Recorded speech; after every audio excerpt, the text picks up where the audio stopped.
Simple truth. You don't need to get it right the first time. You don't. You don't even need to be close. You just can't do nothing. You need to convince your feet to start moving. You need to generate momentum for some type of outcome. Because what that data, what that outcome will tell you is yes, keep doing more of that thing, or no, reel it in and try something different. But either way, progress is reliant upon that information. Going equals solutions. Staying equals hoping, wishing, lost opportunity. Every journey is a long, winding road. It's comprised of wrong turns and dead ends.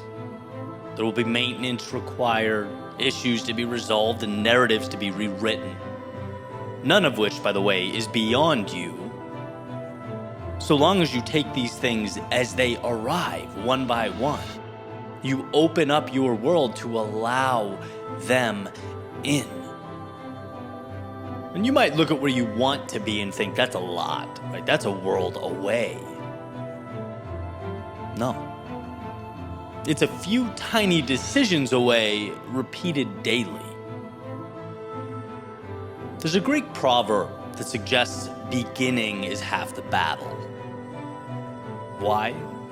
Well, because convincing yourself you're capable is not easy.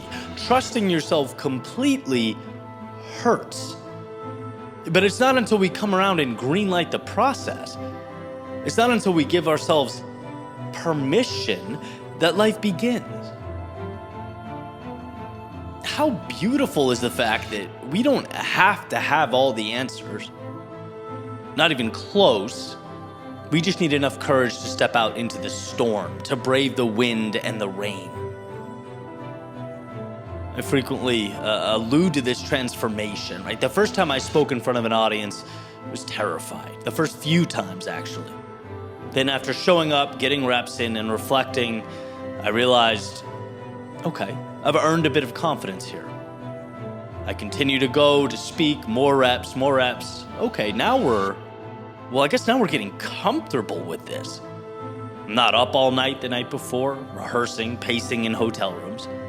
I had a little more trust in my ability. I continue, more reps. Okay, now I kind of enjoy this. I've broken through. More reps. Now there's enough comfortability where I can look at what's in front of me and start asking, well, now, how do I refine this to stand out? How do I make this so valuable that it becomes the 1% of the 1% of the 1%? I've worked hard for my baseline. I feel good.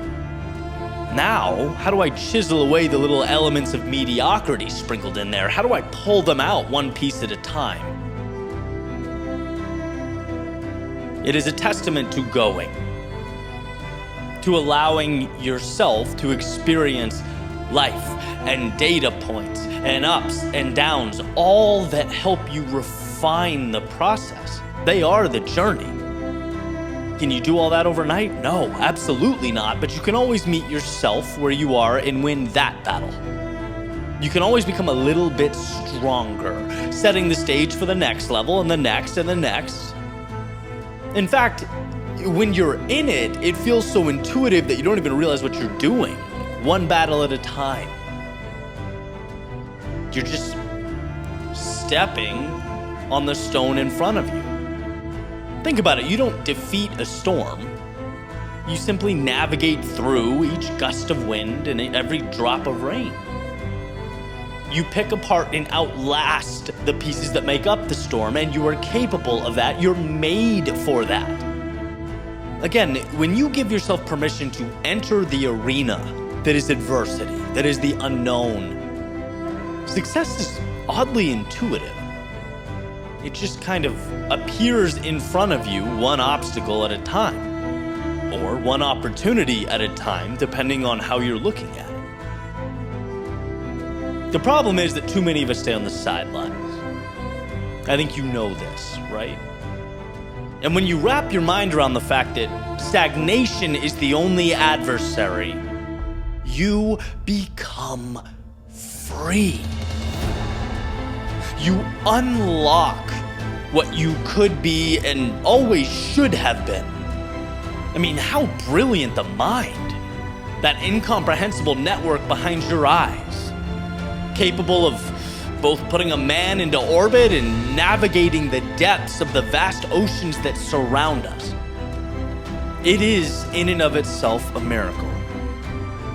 But what if I was audacious enough to suggest temporarily taking that miracle, that masterpiece, that network behind your eyes, and shutting it off?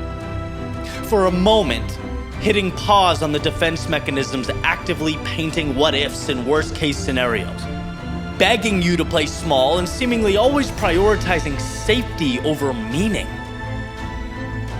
What if I made the case that the best thing you could possibly do is start now and ask questions later? Begin the journey, start the ride, immerse yourself in the river's current. And sure, you don't know where you'll end up, but it won't be where you currently stand. And that new you contains wisdom. It contains that accrued data to improve upon. It contains the 2.0. And so the key now and forever is not to expect all the answers before you step foot out the door. It's not to be sure everything will fall into place. It's simply to have the courage to move into the great unknown without any reassurances. It's you, your belief in yourself, and variables unknown. You don't have to get it right the first time. You just can't do nothing. The world you're dreaming of is ready when you are. There's a mountain range I can see from my rooftop. And on those mornings when I'm up there sipping my coffee, looking out, I see them. Same peaks, same shadows, same silent challenge that seems to call. I've always wanted to climb it since I've been here. And not just a metaphor for, the hard things in life, but literally. It's a hike known as Tom's Thumb. And I've always wanted to go to the top. I just haven't made the time, right? But, I've sort of fantasized about being on top of that mountain and looking back at my home from that vantage point as the sun is coming up. Kind of the inverse of the view I get from my roof every morning. I think something in me knows that the mountain is not waiting to be discovered. It's there. It's very clearly there. It's waiting on me. It's whispering, hey, ready when you are. See, most of us wait. We wait for clarity, for confidence, for the timing to be perfect. But the truth is, the climb doesn't begin when the path is easy. It begins when you choose to take that first step. A power, check this out, that is always within your control. Fate whispers, ready when you are. I have a friend who works in the oil industry. Very rough conditions, right? Long weeks away from home, sun up to sundown. No real rest, no room to breathe. And, that takes a toll on people, right? And behind the paycheck was something darker, a silent war with his own mental health in dealing with that situation. But he never really talked about it. And as he describes it, none of the guys really did. Because in that world, pain is something you bury. It's not something you say out loud. And one day we're talking about it. He calls me up. He says, I'm starting something. I said, oh yeah? What changed? He said, I'm tired of watching good men go through such difficult times. Someone has to talk about this. Someone has to create space for growth and transformation. And so he did. He started a new business doing exactly that, speaking to those who have walked the same path he's walked, understand the same struggle. And he is a messenger now, reminding them of their strength, that they're not alone, that there are people and resources available. And he's been on this journey, right? Left the safety of the familiar, started that company from nothing, speaks to crews across the country about resilience, brotherhood, staying alive when silence gets too loud. That company that he started, it had been waiting. It was there. It was merely whispering, ready when you are. See, you think your dream is something you have to go find. You think your purpose is hidden in the distance, but what if it's already there? What if the road's been paved, the door's unlocked, the canvas stretched out? What if the only thing missing is your first step? What if it's whispering, calling out, hey, I am ready when you are? That mountain outside my window wasn't getting closer. It wasn't changing shape. And today, I put on my shoes, walked out that front door, and was sitting in my car at the base before the sun came up. Today was the day I met the mountain. No more thinking it could be cool or wishing or hoping or planning for someday. Today, I would stand on it as the sun came up. Life doesn't hand us meaning. We create it. Stride by stride, choice by choice. That climb I've been thinking about for about a year and a half now, it's been saying the same thing all along. I'm here, I'm ready when you are. And there are plenty of those in life, real and imaginary. So whatever you're holding back, whatever chapter you've delayed, whatever mountain you're looking out at, know this. The world you've been dreaming of is not behind some locked gate. It's not waiting for permission. It's whispering right now, in this moment, over and over again, ready when you are. Ready when you are. Ready when you are.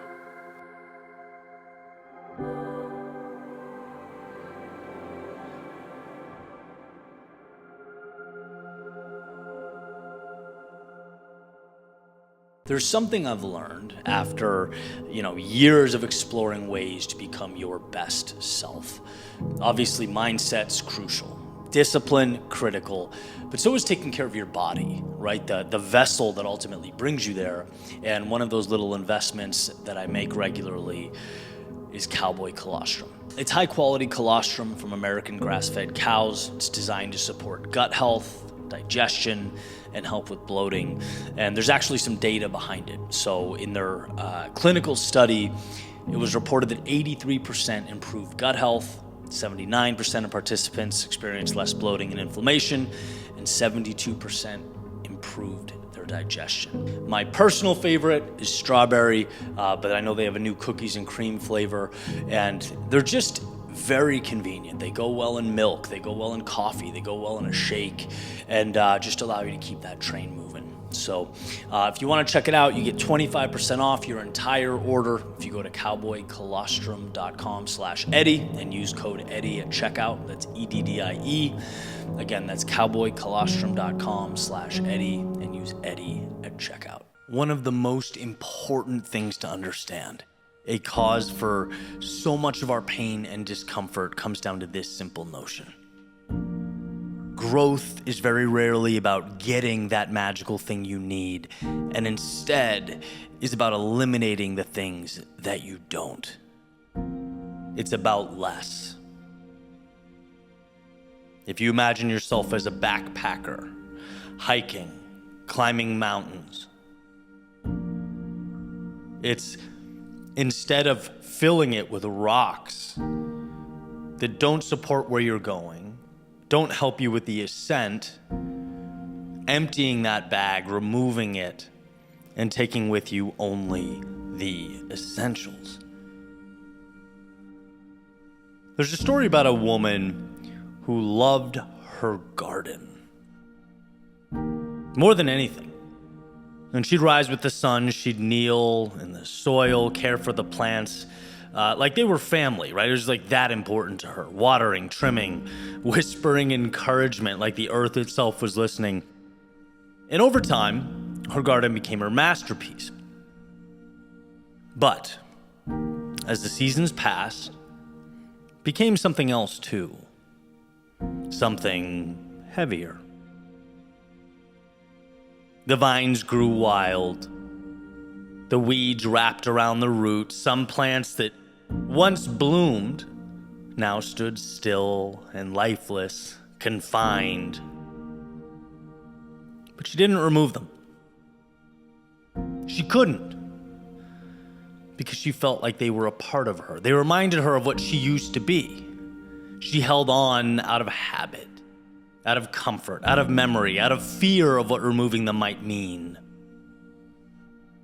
And we all have this story that we tell ourselves, sometimes closely aligned with reality, sometimes very far from it. But in this case, she would tell herself it was loyalty. She would leave the excess and the mess and the chaos because of loyalty. In reality, it was fear in disguise. Nothing more, nothing less. And one afternoon, her neighbor looked over the fence, said gently, "Hey, you have a beautiful space. I see how hard you work on it. I see how much you love it. And, please excuse me for saying this, but it seems like it's gotten a little crowded, a little out of hand. And nothing new can grow in that soil that's already spoken for." And the woman got mad at first, hearing that kind of, it hit personally. But after a few seconds, she calmed down and something seemed to click. "Thank you," she responded. "I'll keep that in mind." And that night, as she walked through her garden, she did so with new eyes. Like, she finally saw what had taken over, the overgrowth and the clutter, the lifeless things still clinging to space that once belonged to beauty. And so she began the painful, sacred process of letting go. Not in anger, not in resentment, but in reverence. She finally arrived at that place because it served her. And now it was time to create room for something new.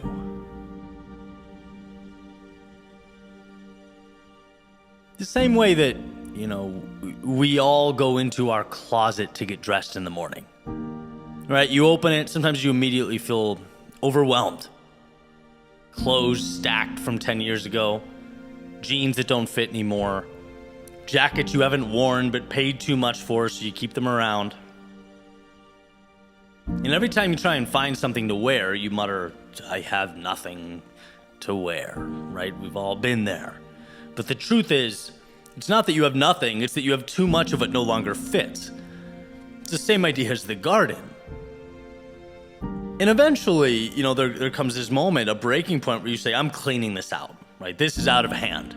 You take everything off the hangers, you sort of, piece by piece, go through it all and ask, does this represent who I am now? Does this fit now? Do I still want to carry this version of myself into the future? Right? Not literally, but that's the idea. That's what we're asking. And what happens? You make space. Your closet breathes again, and you walk away lighter. Not because you lost anything, but because you released what no longer belongs. And whether it's a garden or a closet, the principle's the same. Letting go is an act of self-respect. And yet, it's oddly something we resist. We think growth is about acquiring. Of course we do. More friends, more commitments, more achievements. But true growth is often about subtraction. Removing noise and clutter, letting go of identities and habits and stories that once served us, but now hold us back. Now they are the weeds in the garden. Now they are the old unused jackets taking up space in the closet. The question is not, is it good or bad? The question is it aligned with who I'm becoming? And they're very different things. There's a certain courage in letting go. And I can, speak from personal experience. I've come toe-to-toe with that demon over and over and over again. It's not easy. There's a quiet strength in choosing space, in trusting that what you clear out will one day be filled with something better. You have to put trust into the universe and yourself to navigate it. That space, that silence, that empty soil or open hangar, it's not a loss, it's an invitation. So here's my ask. What are you holding on to that no longer fits? What emotional weeds are choking out the light in your life? What memories are you watering long after the lesson's been learned? Because maybe, just maybe, it's time to weed that garden.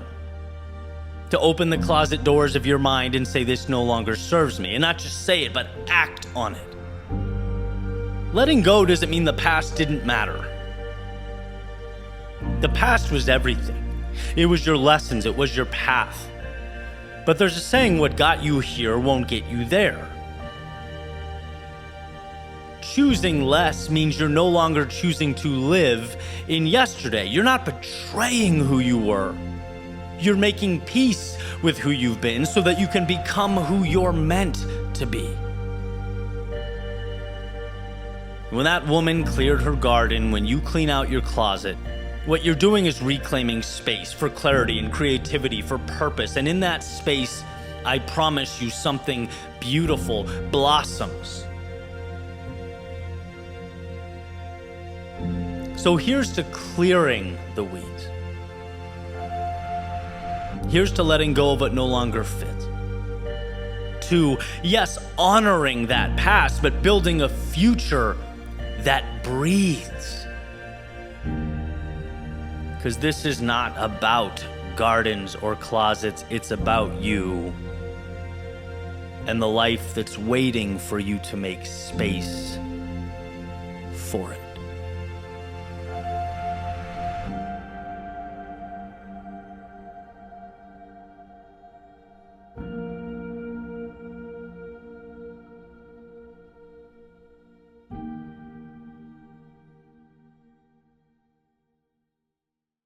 Reality comes down to what we do with what we have. This is an idea I brushed shoulders with again right over there this morning, staring out the window.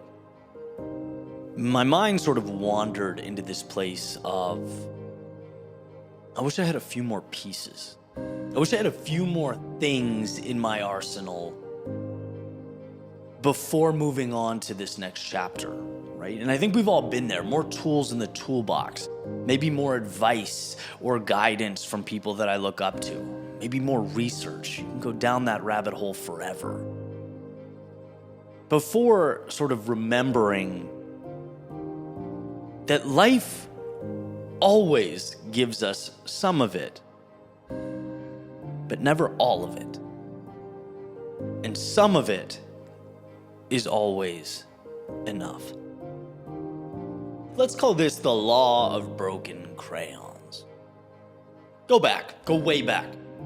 Grade school. You're sitting on the floor or at the table with the other kids, blank piece of paper in front of you.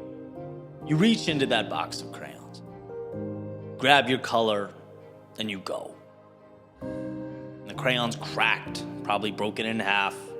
Somehow, always had other colors intentionally drawn onto the wrapping.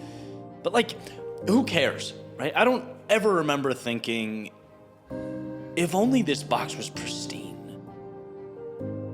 If a new box is opened right in front of me, that would be amazing, so I could create with a flawless, untarnished instrument. It's no, it wasn't even on the radar. We used what we had, and what we had, it was always enough because we made it enough. So flash through time, boom, back to the window this morning. I'm longing for, metaphorically, a fresh box of writing instruments, unopened and in perfect shape. The stuff I'm carrying around is cracked and drawn on and feels no longer pristine. But that's not what life provides us when it calls us to grow. When we're ready to step into something bigger. No, life gives the cracked ones. Maybe you have to grip the little piece that remains tightly with your thumb and your index as though you're threading a needle, but it's usable. Maybe the color you need is missing, but there's a shade close enough to make do. I think you get what I mean. It's a lesson we need more than any other, because it's not that every once in a while we don't get that fresh box of crayons, it's that life rarely ever provides it. Life simply says, here are the fragments, the pieces, the blueprints. They will work. But that's not up to the instrument. It's up to the artists who hold them. And personally, I've been blown away by how many times I've seen the same set of circumstances produce wildly different outcomes depending on who happened to be the artist, depending on who was holding the instruments, right? Back in the day, when I was criticized, I would struggle. Someone would say, for example, you're not good at basketball. That comment would make me think less about myself as an athlete, how I played ball. It would plant this tiny seed of doubt that I would have to navigate my way out of. And then I remember learning about some of the toughest minds, right? Notoriously strong mentalities, the Jordans and the Kobes. You tell them they suck, that doesn't create doubt. That ignites a, well, I'll show you mentality. They shined in those moments. Same instruments, just different interpretation by the artist. Right? And you realize that the world has nothing to do with this. Criticism has nothing to do with this. It's the relationship I have with me. And if I trust myself, if I believe in my growth and my commitment to excellence, the other stuff, it's just detail, and it will always be detail. Starting a new business, right? No one has ever had what they needed out of the gate, ever. I think it was Alex Hormozy who said, starting your own business is like running a marathon out of shape and getting yourself into shape along the way. I thought that was spot on. It's the only way to do it, and is the opportunity perfect? No. Is your body acclimated? No. But life provided those metaphorical running shoes, a road, and a journey, and it turns out that's enough. So what I'm asking of you is that you keep this realization as close to you as you possibly can. It's that you remember having everything is wildly different than having enough. One is an illusion and one is your superpower. And maybe you're looking around at a world that feels cracked and flawed. Maybe it feels like it's missing pieces, requiring that you make trade-offs and improvise. That's not the world working against you. That's life placing a map in front of you. Like Jim Rohn has said, it's not where you're going, it's who you become along the way. The truth will always be, if you want it, the pieces to take that necessary first step are there. Some people wait for perfection. Sure, that perfect box of crayons, a life without curveballs, twists, or turns. Great. But as it turns out, they find themselves waiting a very long time. So why not step into the world now, armed with two things. First, what you have now, and second, the understanding that what you have now is enough. It will multiply, it will evolve with time. Exponential growth is bound to occur down the road. But first, pull up the shades and let light in. Give life a chance to enter the equation. Let's not forget those basic unspoken truths, those things that at one point, way back in the day, were intuitive. Open the box of crayons, turn on the camera, make the call, write the book, try the workout, apply for the position, share your thoughts. Is the moment perfect? No. And maybe even a hell no. But is the moment enough? That's the question you should be asking, and the answer is yes. Always.